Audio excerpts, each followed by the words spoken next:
I actually had a swim coach in high school. He only had one leg. He was in a farming accident.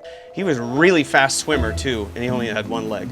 I think my first year teaching biology, I called my dad up. Dad, you gotta send me a picture of your thumb. He's got weird thumbs. I'm a good son. I love my dad anyways, despite his weirdo thumbs. Maybe you have a weirdo thumb like my dad.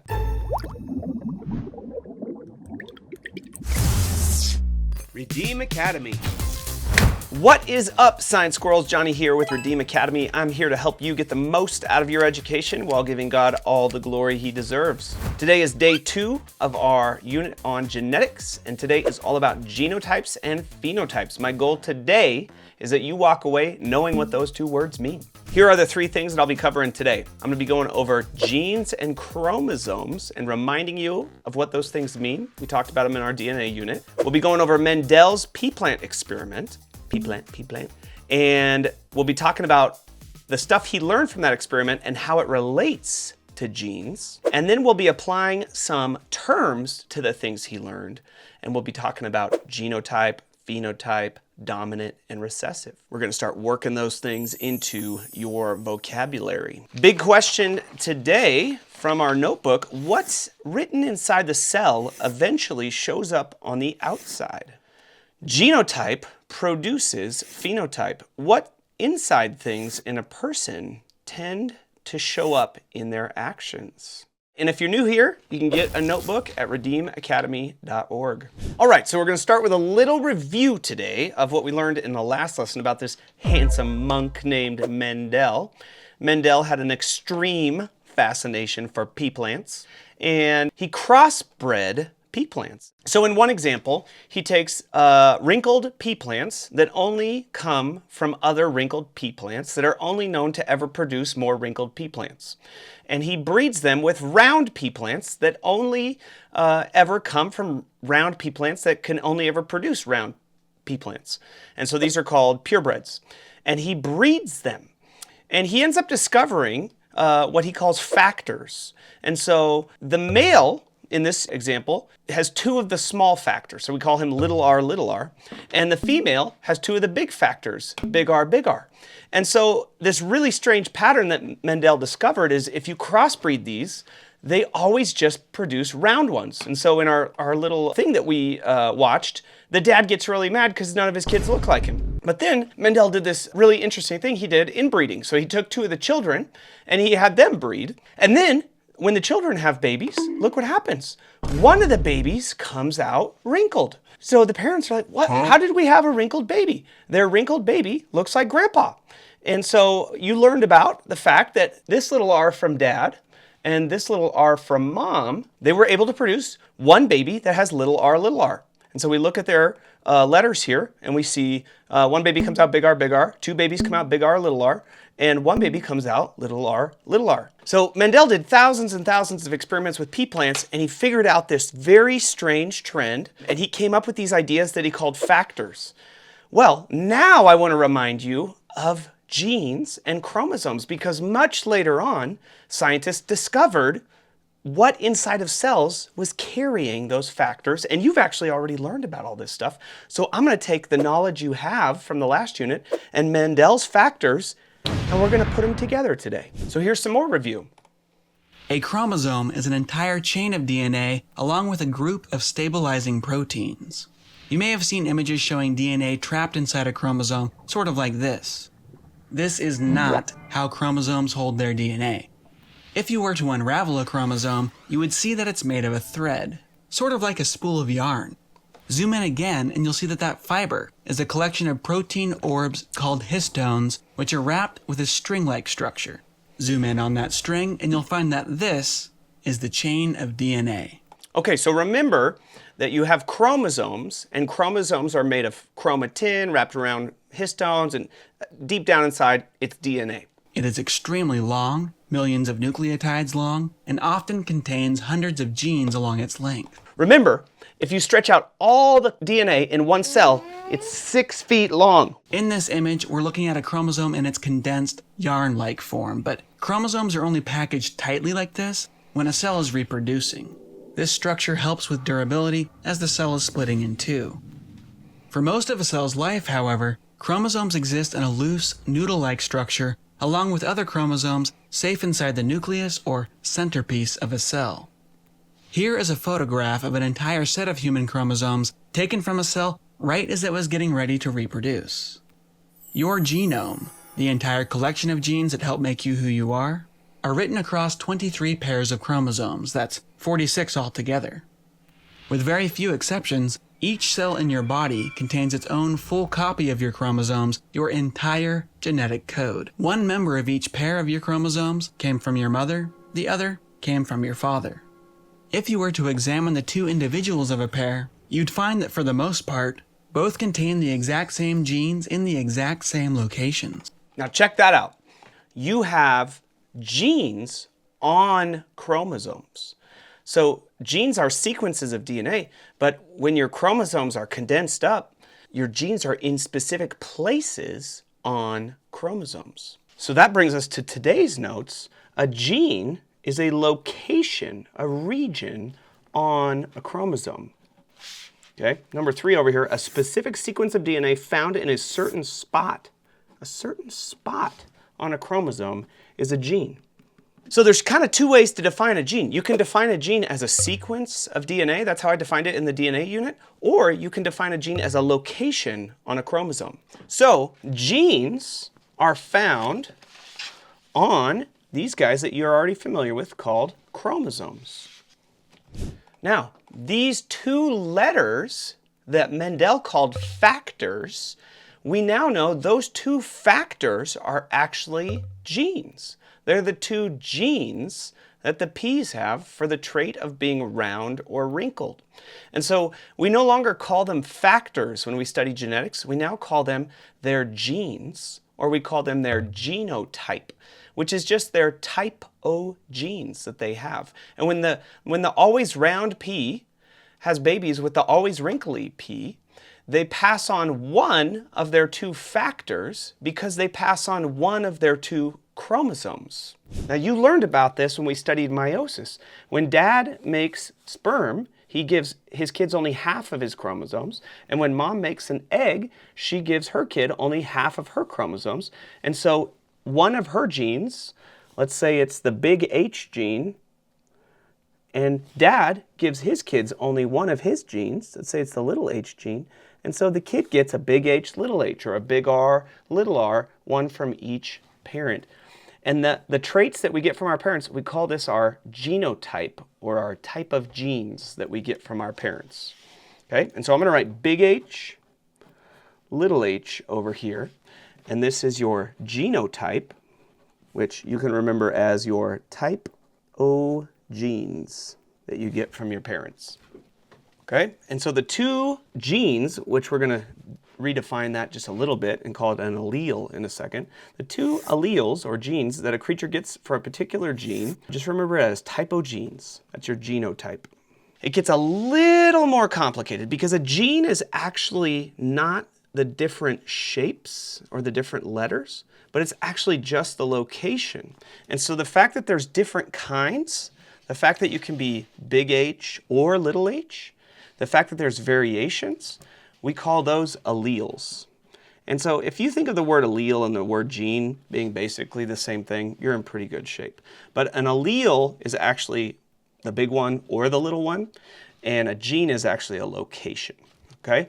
Now, Mendel discovered that the big one always wins and the little one loses. And we've come up with words. Maybe Mendel came up with these words, I can't remember. But the big one is called the dominant one, and the little one is called the recessive one. And so the dominant allele, think of it as like, I dominate, I win every time. And so if you have a big letter and a little letter, the dominant one takes over and wins. And if you have a little letter, it's going to lose unless it's just 2 little letters. And we already saw that in the first lesson. The 2 little guys, if they're together, that's what you see. But if you have a big one and a little one, the little one loses and the big one wins. And we call that the dominant allele and the recessive allele. So to be recessive is to be afraid, to be the low power version. Now let's go back here and use the word allele to describe them. So you have a dominant allele and a recessive allele. And I can tell you, in everyday language, people use the phrase dominant gene and recessive gene just as much as the word allele. Okay, so let's go talk about this. So a variation of a gene is an allele. And humans always have two alleles because we're diploid. Remember being diploid? Two of everything? Two socks? It'd be weird to be haploid, wouldn't it? I actually had a swim coach in high school. He only had one leg. He was in a farming accident. He walked everywhere on crutches. Dan. Love you, Dan.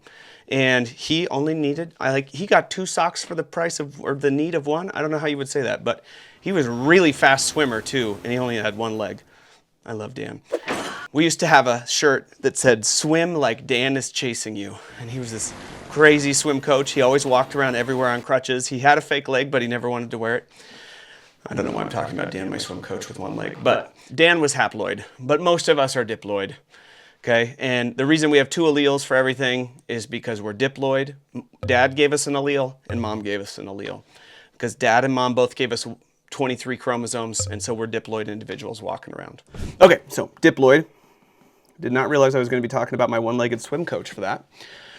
The capital letter that takes over whenever present, we call that the dominant one. And the lowercase allele that needs two copies for its trait to show up is the recessive. Okay, now I want to show you, it's just getting so real today, a picture of my dad's thumb. I think my first year teaching biology, I called my dad up. Hello? Dad, you got to send me a picture of your thumb. This is my dad's thumb. He's got weird thumbs.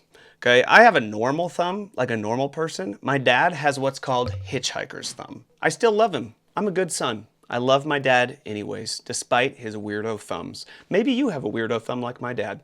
It's called a hitchhiker's thumb. Probably makes you more likely to get picked up when you're hitchhiking on the side of the road. So I'm gonna go over like 4 traits in humans now that have historically been taught like this is controlled by a single gene with a dominant and recessive allele. Probably not. But they're still fun to talk about, and so we're gonna do some activities in the workbook that pretend that these are controlled by a single gene that's either dominant or recessive. They're probably more complicated than that, but still fun to talk about these traits, and we can just pretend they're that simple. So this is an example of phenotype. Phenotype is the physical appearance a person has for a trait. Okay, and so here we have hitchhiker's thumb. This is my example in front of you. We're going to use T for thumb. And so the dominant thing is to be a normal person. I'm going to define normal as what I have. Straight thumb is going to be big T, or big T, little t. But if you are little t, and I'm going to use like a little curve on my t's, then you are what I call hitch. You get the hitchhiker's thumb. Okay? And so if you're little t, you have a hitchhiker's thumb. If you have big T, or big T, little t, you have a straight thumb. So the type of thumb you have is an example of a trait. Okay, we got a few other examples here I'm going to go over. I think this has probably been my favorite trait to talk about in my teaching career. It just seems like such an unimportant trait. And my wife has attached earlobes, whereas I have these beautiful free earlobes. So I like to pretend like free earlobes are normal and make fun of my wife's earlobes in front of my classes. And it's funny because she's standing right over here listening to me say this right now. It seems like such an unimportant trait, but free earlobes, I've always taught, are dominant, and attached earlobes are recessive. So I like to say that if you have attached earlobes, you have mutant earlobes. So here's what they really look like. Okay, and then it was funny, I was looking this up today. I actually saw these images. I was looking for like a picture like this, and I saw these images of people getting surgery on their earlobes. Like, what? Why would you waste money getting surgery on your earlobes? I think this person was trying to get their earlobe unattached, and then this person was getting earlobe reduction, which it says here is lobuloplasty. I actually think the person's earlobe looks better before the surgery. This is what's wrong with America. We are so obsessed with ourselves. Like, what are you doing worrying about what your earlobes look like? It's probably high school biology teachers like me have ruined people's lives talking too much about their earlobes. Like, it seems like such an insignificant trait. I could see like if your ears like stick out, you know, like maybe getting something, but like your earlobes, like this seems like such an insignificant trait. We need to get over ourselves. There are bigger things going on in the world. Here is an image of freckles. My daughter has freckles. I think she's the cutest thing in the entire world because she has freckles like this. But then most people who have freckles hate freckles. And then most people who don't have freckles wish they had freckles. You know, you just can't. The grass is always greener on the other side. So for freckles, big F is dominant, little f is recessive. This is what we've taught in biology historically, but the funny thing is, like, I think it's actually more complicated than a single gene, but you'll still see some things in your workbook about this. Tongue rolling, this one's hilarious in class because you tell kids, like, everybody just thinks you can roll your tongue, like, how is that not doable? And then you tell a kid to roll his tongue and he just sticks his tongue out like, I can't roll my tongue. And it's just like some people just can't roll their tongue. They just stick out their tongue and they just can't, like this picture right here. So there's people out there who just can't do that. And then there's other people who can like make a starfish shape out of their tongue. It's like, wow, that's a super ability you got there. So being able to roll your tongue, big R, is what we've historically taught. And then little r, the inability to roll your tongue. There's all kinds of things that are probably more complex than just one gene, like, and maybe some things that aren't even genetic. Maybe just somebody started using their ear. Like, I can't move my ears, but my son can, my dad can. You know, is that genetic, or is it just like when you were a little kid, you started doing it, and if you didn't do it, then you lost that function? I don't know. There's lots of interesting questions out there. Most of the things that are actually clearly genetic, one gene, involve a disease. Most of the good examples that are out there. All right, that brings us back to the big question. What's written inside the cell eventually shows up on the outside. So you have this DNA inside the cell, and it gets expressed, and you see a trait, okay? Or you have this DNA inside of a person, and it gets expressed, and you know, you get freckles, or you get a weird thumb shape, or whatever. In the same way, what's inside of you tends to show up in how you are, okay? And so Jesus said it like this. I mean, he's chewing out the Pharisees in this moment, okay? The religious leaders of the day. He says, brood of vipers. Dude, Jesus did not take it easy on people who were religious, people who claimed to be religious and were hypocrites. I don't want to be that way. And so should you! So he says to these guys, brood of vipers, how can you, being evil, speak good things? And this is the verse right here. This is the money. For out of the abundance of the heart, the mouth speaks. So my big question says, what's inside a person tends to show their actions. And that's what Jesus is saying. What is in you comes out, okay? And, you know, there's this interesting thing as Christians that we believe, that we are saved by what we believe. That when we put our faith in Jesus, that our sins get forgiven. But then there's this interesting thing in all the letters of Paul. Paul talks about how we're saved by faith. But then there's this letter of James, and he talks about how you can have faith that isn't real. And then he asks this really interesting question. He says, can such faith save? Like, if you have faith that isn't real, can it save you? And it's like a rhetorical question, like, no, it can't. And for years, I've thought about this interesting sort of tension between Paul and James. And I've really settled on it. Like, real faith changes the way you behave. If you really believe something on the inside of yourself, it changes the way you behave yourself. Like, sincere, genuine faith on the inside changes the way that you act. Just like if you have DNA that makes a trait, it changes the expression of what you look like. If you have genuine faith in Jesus, it's going to change the way that you treat people. It's going to change the way that you act as a human being. So I want God to transform the inside of me so that it comes out of me. Another thing I've heard is when people bump you, like a cup, when people bump you, you spill what's inside of you. So I want God to fill me with Him so that when I get bumped, when I get disturbed, I spill what's inside of me. Pretty cool. Hey, I hope this is a cool lesson for you. We're just going to keep going deeper and deeper into genetics. It's probably, like I've said, my favorite unit. Just this stuff gets more and more interesting as we go. Have a great day. Peace out.